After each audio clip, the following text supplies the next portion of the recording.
Surah Al-Ma'idah and Ayah 27. وَاتْلُوا عَلَيْهِمْ نَبَأَ ابْنَيْ آدَمَ بِالْحَقِّ إِذْ قَرَّبَ قُرْبَانًا فَتُقُبِّلَ مِنْ أَحَدِهِمَا وَلَمْ يُتَقَبَّلْ مِنَ الْآخَرِ قَالَ لَأَقْتُلَنَّكَ قَالَ إِنَّمَا يَتَقَبَّلُ اللَّهُ مِنَ الْمُتَّقِينَ. And recite over them the prophecy in truth of the two sons of Adam, when they both gave sacrifice to be close to Allah. Then it was accepted from one of them and was not accepted from the other. He said, I will definitely kill you. He said, surely Allah accepts the sacrifice from those who guard. This is a prophecy or a naba from Allah between the two sons of Adam. And Allah is telling both these two sons to give sacrifice or to be near to Allah. Qurb.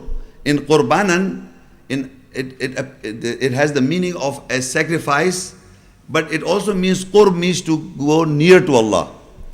You sacrifice your life to attain or to be near to Allah. That they have to give sacrifice in order to be near to God. Near, not physically, but righteous in the eyes of Allah, in the nearness of Allah. So Allah asked them to give your lives, to sacrifice your lives in the cause of Allah, in my language, give your lives and sacrifice your lives to attain nearness in the eyes, nearness of Allah. They have to sacrifice, both these two sons of Adam. And one of them was successful in the eyes of, in the nearness of Allah. He attains that qurbani or the sacrifice. But the one whose sacrifice was not accepted in the eyes of Allah, he said, the one which the sacrifice was not accepted, he said, I will kill you. Definitely I'll kill you. The one whose sacrifice has been accepted in the nearness of Allah. Before going into further analysis, we have to understand that in this ayah, Allah is describing the person, two people, two sons of Adam.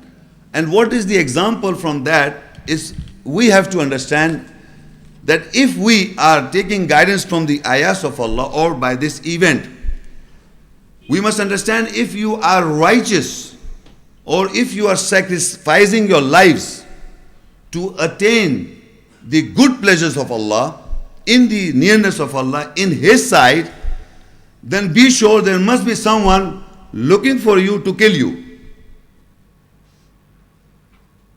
This narration is not just a narration. It means as it says. So you have to understand which son you are. Are you the son who is going to kill the other fellow who is righteous in the eyes of Allah? Or are you the one that somebody is going to kill you in the eyes of Allah? Because this narration is described for our guidance. This is the purpose. It is not a story just to hear it out. It is an event, a prophecy about the two sons of the Adam. That one attains sacrifice, his goodness or nearness to Allah. The other who is not accepted, he says, I will definitely kill you. So that means in the nearness of Allah, who is wrong, who is not correct, who is not righteous, is looking for the person who is righteous in the eyes of Allah and to kill him. We in the world are being programmed in a manner that the righteous person has got the astaghfirullah, the license to kill the wrong. That is, we are being programmed. In the world, we have been programmed that the person who is unjust and right, astaghfirullah, has got the license to kill the wrong. In this, up till now, this ayah is telling us the wrong is intending is saying, definitely I will kill the righteous in the way of Allah.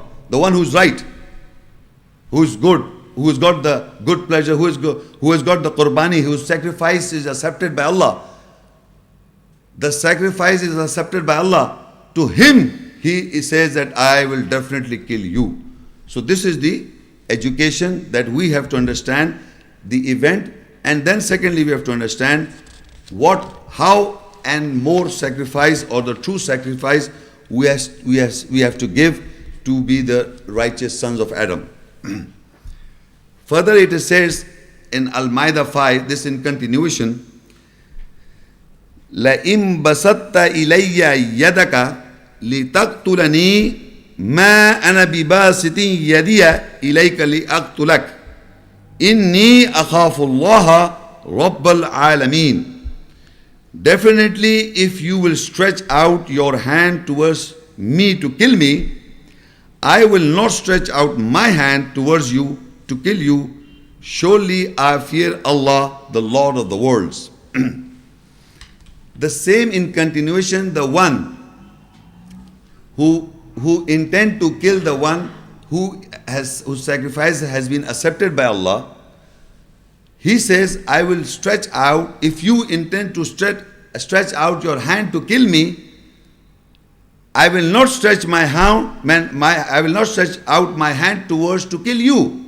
Meaning he is not even defending. Here you must note the point. He is not even defending. He says, if you will stretch out your hand towards me to kill me, I will not stretch out my hand towards you to kill you. Surely I fear Allah, the Lord of the worlds. This is the description of the one whose sacrifice has been accepted towards Allah, that he says, if you intend to kill me, I will not even stretch out my hand to return to you or to kill you. I will not. You understand why? You see, the life we have is property of Allah. When He plans it, He will take it. You are not certain of your life. He will take it, definitely. The time is there. If somebody comes and is coming and to kill you, if it is the will of God, he can kill you. Believe me, you cannot defend yourself. It is the trust in the ayahs of Allah we must have, that if somebody plans to kill me, believe me, the time will be there, I will be killed. No matter what, in my psychology I try to cover myself. But the fact is, when Allah has given the order of my death, somebody can kill me. You must know this. It is a fact. So you must understand, if you are righteous in the eyes of God, you are ready to reach Him. That is your garden, that is your good pleasure. You don't want to live here forever. Why should we be afraid of? We are afraid of our wrongdoings, because we have to give our account on the day of judgment. That is why we do not want to die. It is not only the love of the world. The other thing is, the fear of in the back of the fear of the mind is that we have to give our account in the eyes of God. We have to give our accounts. So we don't want to die. So this person who is in the eyes of God, whose sacrifice is accepted in the eyes of God, he said, if you want to kill me, kill me. Because where he'll go? He'll go to the good pleasures of God. Allah is Razi, and he'll get the garden. So he is not even defending.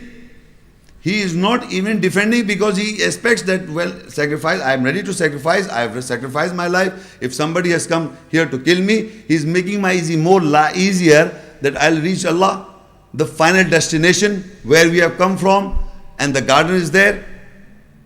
Those who are unjustified, those who are not righteous in the eyes of God, they retaliate and rebel. Then the both wrongs, two wrongs fight.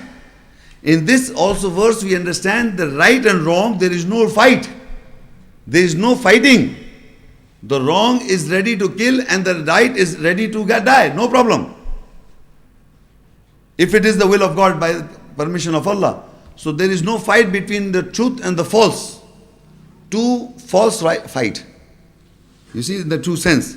So in this ayah, he is not even defending. He says, definitely, if you will stretch out your hand towards me to kill me, I will not stretch out my hand towards you to kill you. Surely I fear Allah, the Lord of the worlds. That means I am ready to die. I am ready to get killed. No problem. If you want to kill me, kill me. Go ahead. So further, Al-Ma'idah 5 and Ayah 29. Inni uridu an tabu abi ismi wa ithmik fatakuna min ashabin nar wa dhalika jaza'u zalimin. Surely I intend that you reside with my sin and with your sin, so you will be from the companions of fire, and that is the reward of the oppressors. It says, I intend you to reside with my sin. Inni uridu an tabu abi ismi wa ithmik. To reside my sin and with your sin. So you will be from the companions of the fire, and that is the reward of the oppressors. Now we have to understand what is residing with the sin, with my sin and his own sin. There are two sins. There are two mentioning of sins. That is, one sin is the one who is going to kill, his sin, and there is his own sin. So he says, I intend that you reside with my sin and with your sin. The word that Arabic is reside means where you live. There is a place where we have, I've got my own residence as my house where I live. Similarly, we reside in our psychology. In our psychology, we live. Everybody lives there, in our own psychology.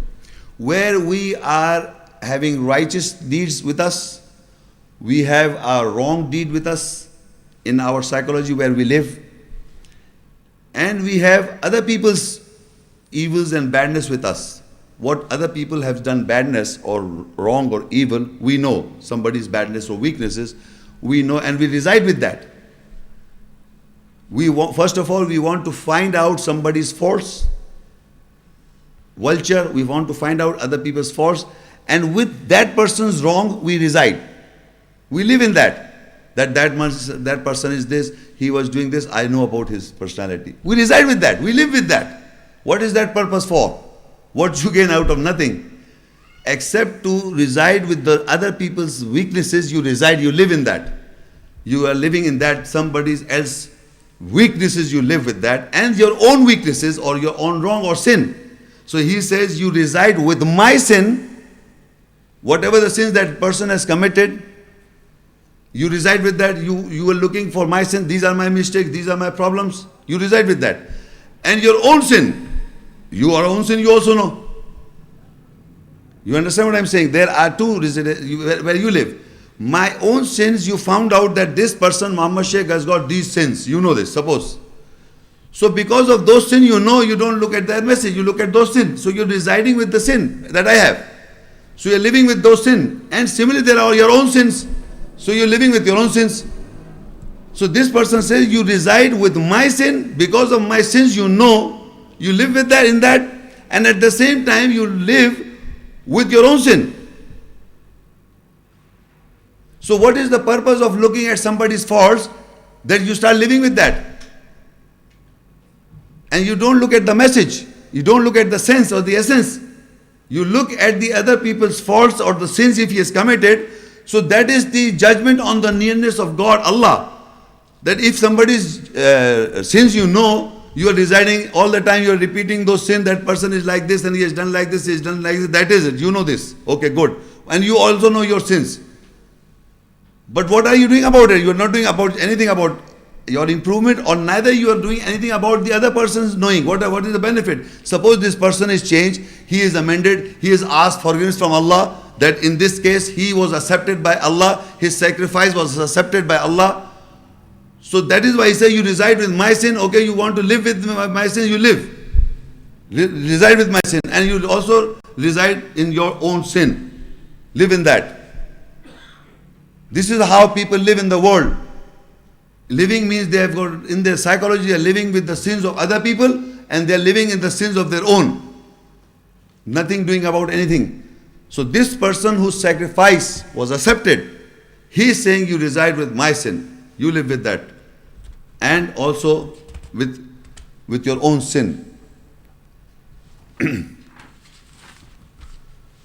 Surah Al-Ma'idah 5 and Ayah 30. Next continuation. فَطَوَّعَتْ لَهُ نَفْسُهُ قَتْلَ أَخِيهِ فَقَتَلَهُ فَأَصْبَحَ مِنَ الْخَاسِرِينَ. So his soul, the self, the psyche, led him to volunteer in killing his brother. Then he killed him. So his mourning was from the lost ones. Because he kept in front of him the sin of his sin was in front of him, and his own sin, it became easy, or it was voluntarily in the killing of his brother. So his soul or the self or the psyche led him to kill in the killing of his brother. That means he kept the other person's faults in front of him, or the sins in front of him, that because he's got these sins in him, it is justified for me to kill him. You understand what I'm saying? That it is his sin.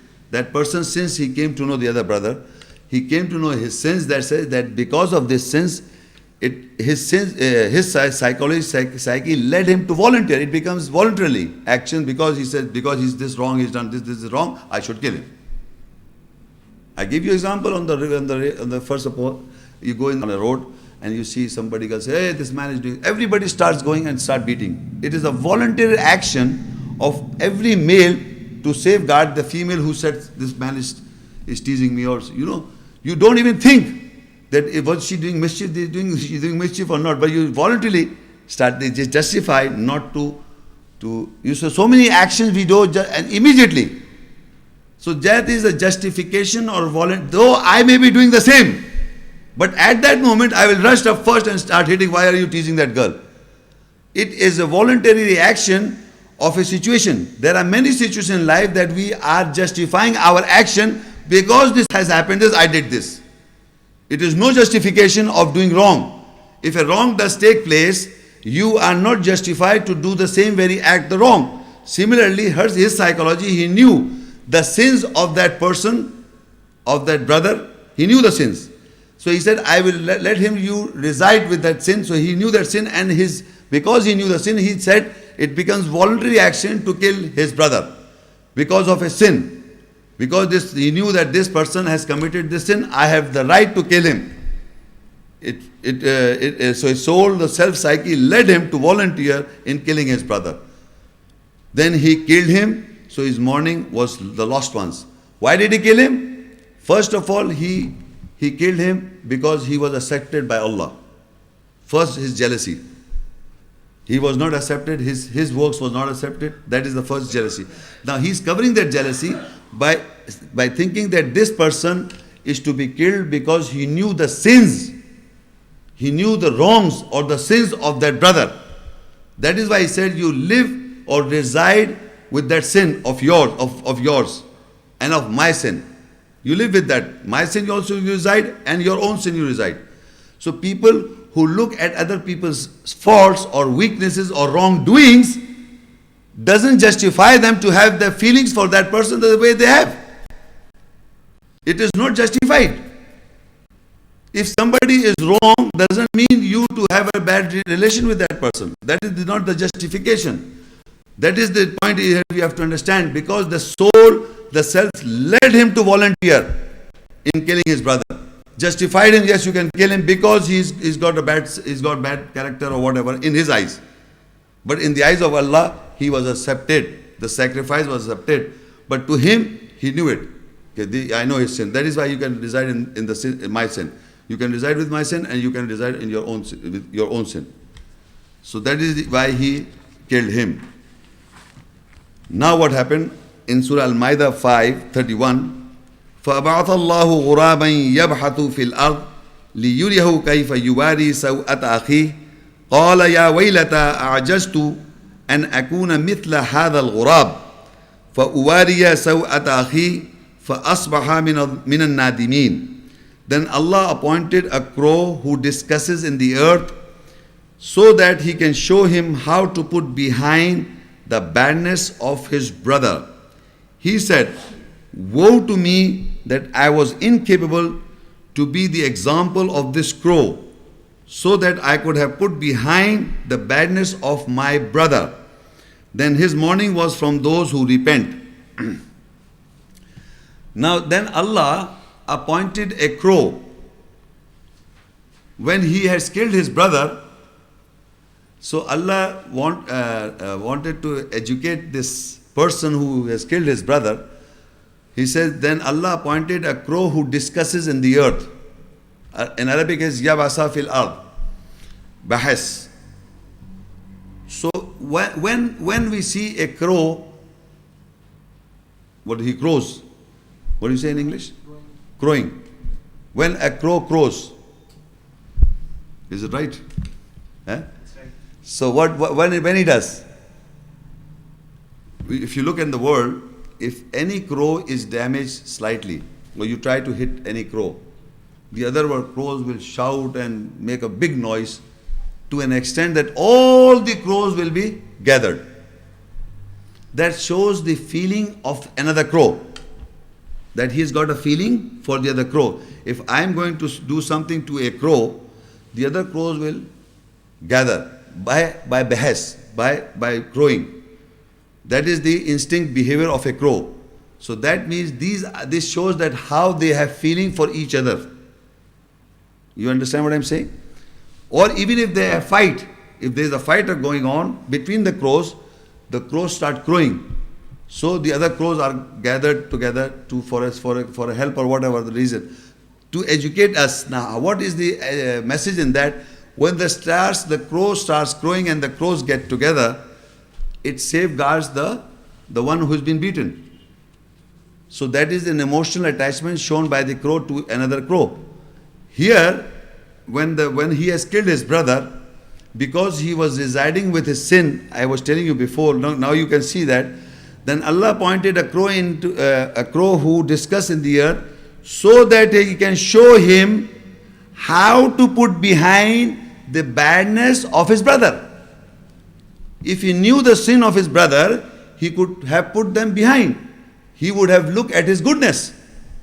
But he put it in front. He resided with the sin. He has his sin in his mind that volunteered him to kill his brother. So that he can show him how to put behind the badness of his brother. That if I know somebody's faults, I should put this fault behind myself and look at his goodness. That we should all do. But the one who lives if somebody's faults or resides with the other sin, will always definitely to attack or do something wrong for that person. So this is so that he can show him how to put behind the badness of his brother. Then he realized and he said, woe to me that I was incapable to be the example of this crow, so that I could have put behind the badness of my brother.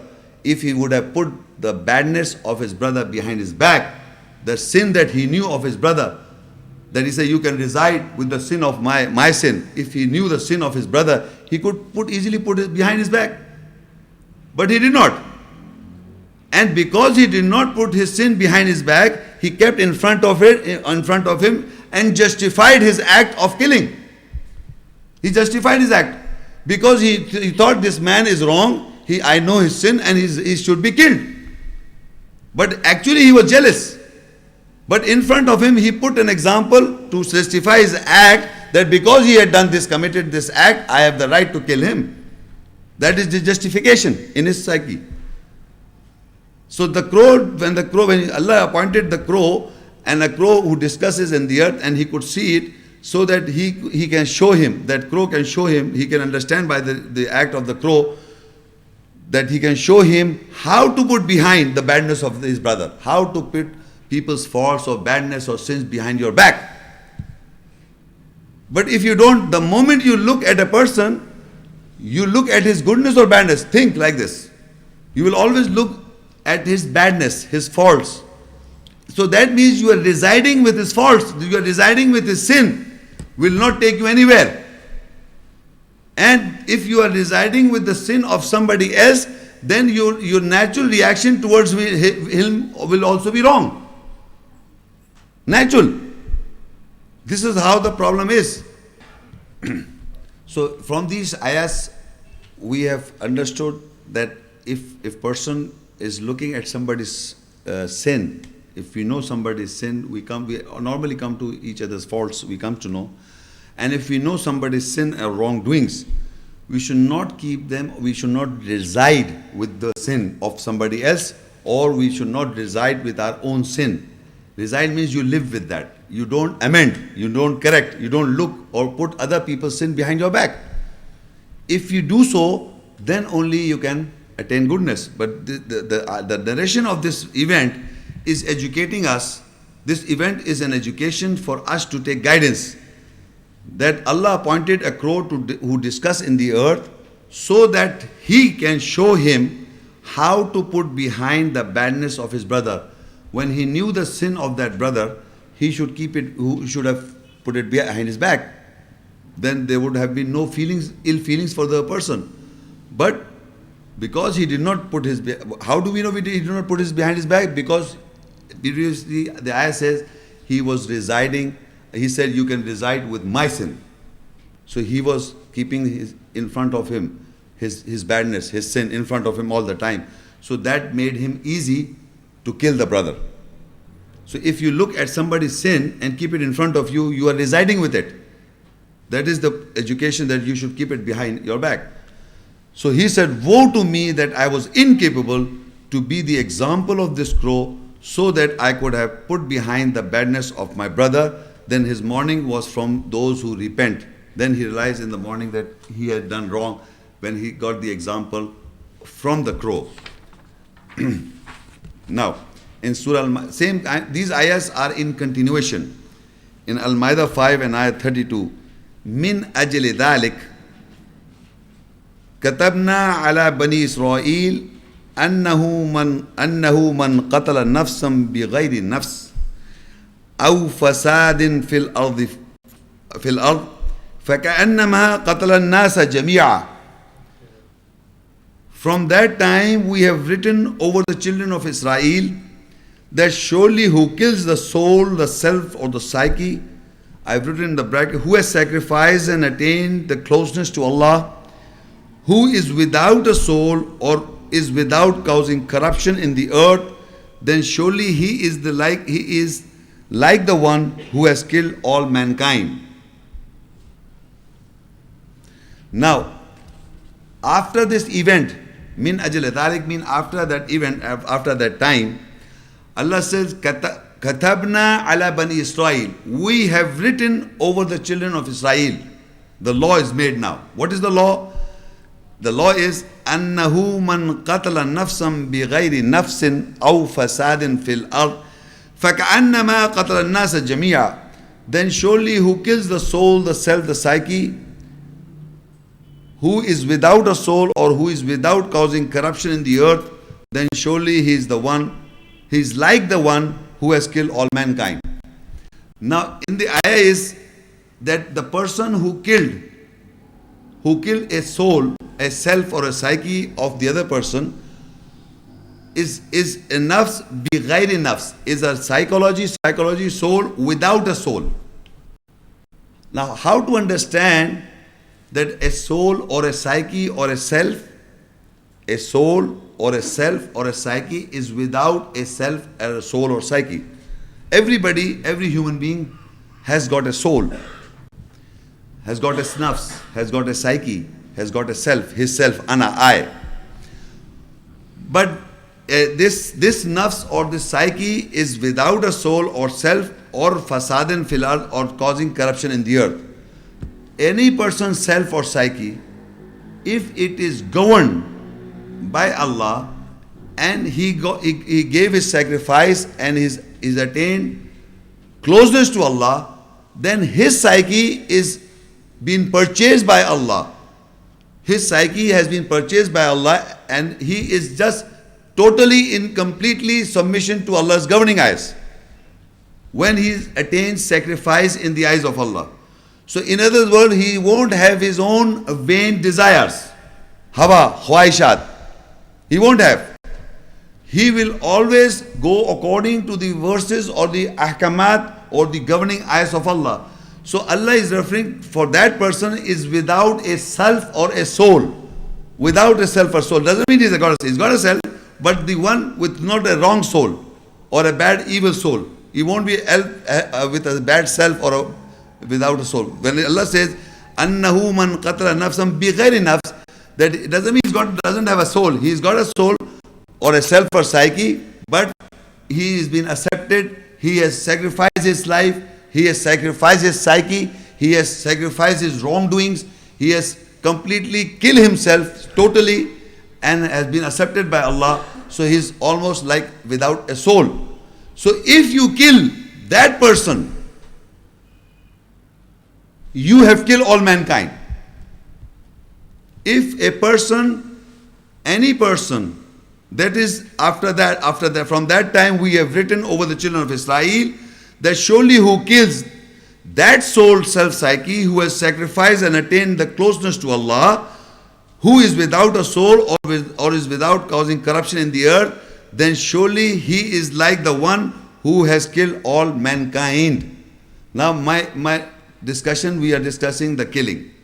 So any person who kills any other person, listen to me very carefully, if any person who kills any other person psychologically, do you think he's killed all mankind?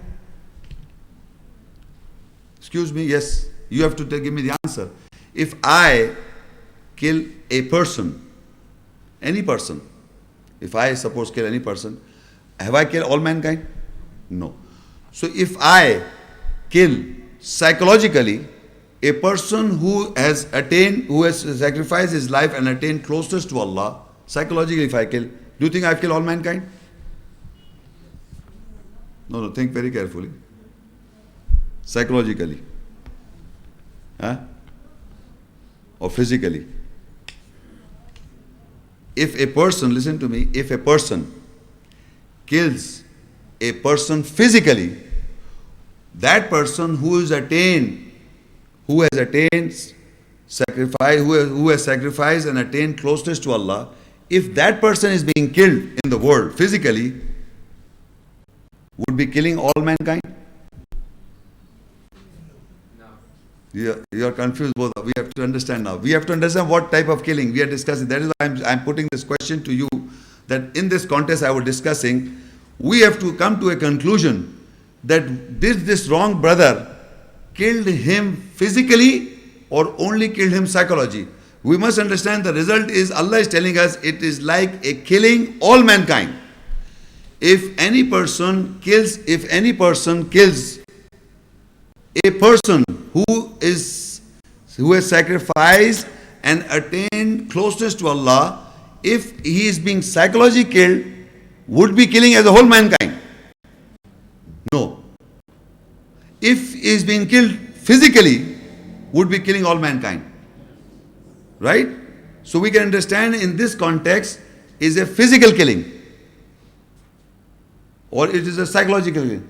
Because you cannot kill a psychologically person who is psychologically who has already sacrificed his life to Allah. You cannot kill his psychology. You cannot kill his psychology because his life is with Allah. You see that he said, when I said I will stretch my hand to kill you, so he said I will not defend. So that means you cannot change his psychology. He is already ready to die. So that means psychologically you cannot kill him except that you have to kill him physically. You are following or not following? We have to come to a conclusion that this killing was a physical killing to a person who is accepted by Allah, who has taken who's given sacrifice for Allah and attained closeness to Allah. You cannot kill that person psychologically because he is so strong. You cannot kill him physically. His soul or the psyche is purchased by Allah. So you cannot kill him. He has already sold out his self or psychology. So you cannot change his psychology. You have to kill him physically to attain what you want your plan is. But the person who killed him, the brother who killed him, because he put in front of him his sin, his wrongdoings, to justify his act, because he can tell the other people, because he was wrong in these aspects, that is why I killed him. That is why you will note people when they want to kill somebody or even they want to talk somebody about bad, is always defining somebody's sin. In justifying that because of he was wrong like this, I killed him, or I did this wrong, I hit him, or I did this. So this is we have understood or analyzed in this very ayah that this person was killed physically. And this killing in the eyes of God is killing whole mankind. Not an ordinary man. If you see in the road somebody is killing somebody, you say he is killing all mankind. No. You even kill any person. No, you have to understand that is the person who is accepted by Allah, whose sacrifice is accepted by Allah, who has been close to Allah. If anybody kills that person, and that person is basically is a killing of all mankind. That is we have understood that's a physical killing. And who is killing physically? The physical kill, from here we understand the physical kill is being done by a person who is not a non-Muslim, a non-believer, whose sacrifice was not accepted by Allah. Whose sacrifice was not accepted by Allah, he is killing the one whose sacrifice has been accepted by Allah. So that is the first physical killing. First means the first we have understood one understood from this discussion. The first killing we have understood is a physical killing. Now we read the same further ayat. وَمَنْ أَحْيَاهَا فَكَأَنَّمَا أَحْيَا النَّاسَ جَمِيعًا وَلَقَدْ جَاءَتْهُمْ رُسُلُنَا بِالْبَيِّنَاتِ ثُمَّ إِنَّ كَثِيرًا مِّنْهُمْ بَعْدَ ذَلِكَ فِي الْأَرْضِ لَمُسْرِفُونَ. And who has sacrificed and attained the closeness of Allah, gives life to her soul, self or psyche, then surely it is like the one who has given life to all mankind. And without doubt there has come to them our messengers with clarifications. Then after that surely amongst them majority are those who exceed in killing on the earth. Now another ayah, the further continuation of the ayat is that who gives life. The ayat only says who gives life to a psyche or a self or a psychology. Then surely it is like the one who has given life to all mankind. Now how a person gives life to all mankind? Because this giving life to one person is giving life to all mankind. Now is it a saving by medically? Somebody was dying at a particular situation, I rush around and we take it to a hospital and his life was saved. Is it saving life of mankind? Is it a saving of life of all mankind? Because the Arabic says that is like saving فَكَأَنَّمَا أَحْيَا النَّاسَ جَمِيعًا. So how we can give life? وَمَنْ أَحْيَاهَا. And who gives life to a psyche or a self or soul, then surely it is the one who has given life to all mankind. How would be that one person gives life to another person? How a person gives life to another person? And that giving life is giving life to all mankind. You have to understand this. How a person can give life to another person and saving his life, that is giving life to all mankind. How would it be? By saving medically? No. Then how? So how a person is alive? Allah said those who are in the way of Allah dead, but they are not dead, they are alive. So a person who knows how to be alive in the world, that person can give life to other people.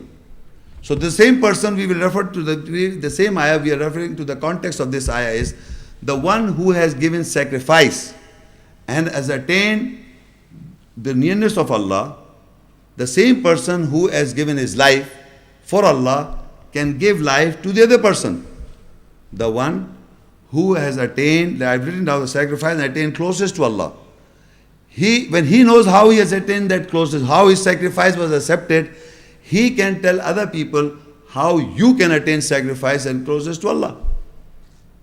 And that is giving life. And that is giving life to all mankind.